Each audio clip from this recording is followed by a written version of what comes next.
Mami, ito na yung katapusan ng career ko sa pagiging SSLG president sa pinakamalaking school dito sa Pilipinas. Bakit?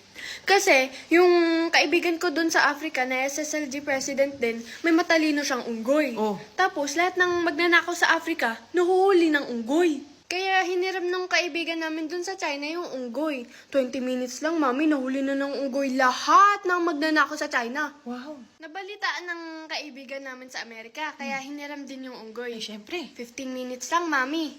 Lahat ng kriminal sa Amerika, nahuli din ng unggoy. Galing. Siyempre, magpapakabog ba akong taga-Pilipinas? Hiniram ko din yung unggoy. 10 minutes lang, natapos na ang lahat. Wow! 10 minutes lang? Nahuli na ng unggoy lahat ng magnanakaw sa Pilipinas? Hindi, Mi. 10 minutes lang, nanakaw na yung unggoy.